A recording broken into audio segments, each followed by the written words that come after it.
નમસ્કાર દર્શક મિત્રો, દેશ અને દુનિયાના સુપરફાસ્ટ સમાચારમાં આપનું સ્વાગત છે।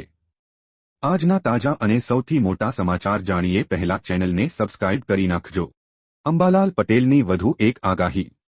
અંબાલાલની નવી આગાહી આવી ગઈ છે। 17 થી 24 જુલાઈ ગુજરાતમાં વરસાદ પડી શકે છે।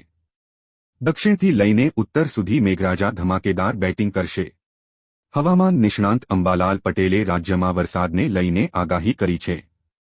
તેમજ રાજ્યમાં 8 થી 11 જુલાઈ દરમિયાન વરસાદની આગાહી કરી છે। તેમજ દક્ષિણ ગુજરાત, સૌરાષ્ટ્ર અને મધ્ય ગુજરાતમાં વરસાદની સંભાવના છે। ખેડૂતો માટે ખુશખબર। ગુજરાત સરકાર ખેડૂતોની આવક વધારવા અને ખેતીને વધુ નફાકારક બનાવવા સતત કામ કરી રહી છે। આ માટે સરકાર અલગ અલગ યોજનાઓ ચલાવે છે, જેનો લાભ ખેડૂતો ઘરે બેઠા ઓનલાઈન આઈ ખેડૂત પોર્ટલ પરથી મેળવી શકે છે। સૌરાષ્ટ્રના ખેડૂતો હવે પરંપરાગત ખેતીની સાથે સાથે આંબા, ચીકુ, પપૈયા, જામફળ અને નારિયેળ જેવા બાગાયતી પાકો તરફ વળ્યા છે। આ ઉપરાંત ઇઝરાયેલી ખારેક જેવા વિદેશી ફળોની ખેતી પણ સફળતાપૂર્વક થઈ રહી છે। ભાવનગર, અમરેલી, જૂનાગઢ અને પોરબંદર જેવા જિલ્લાના ખેડૂતો ખારેકની ખેતીથી સારી કમાણી કરી રહ્યા છે। સરકાર ખેડૂતોને બાગાયતી પાકોની ખેતી માટે પ્રોત્સાહિત કરવા વિવિધ પ્રકારની સબસિડી આપે છે। ખારેક સહિત બધા જ બાગાયતી પાકો માટે સબસિડી મળે છે, જેનાથી ખેડૂતોનો ખર્ચ ઘટે છે અને નફો વધે છે।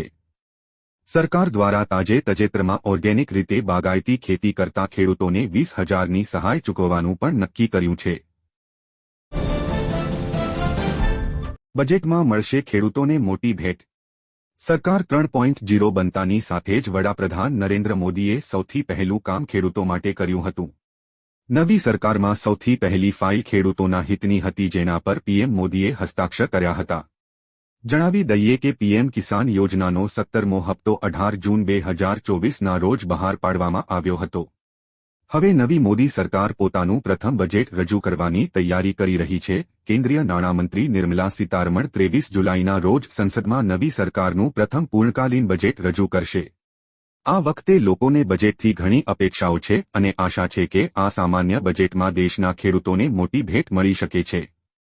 અહેવાલો અનુસાર સરકાર પીએમ કિસાન સન્માન નિધિની રકમમાં વધારો કરવામાં આવી શકે છે।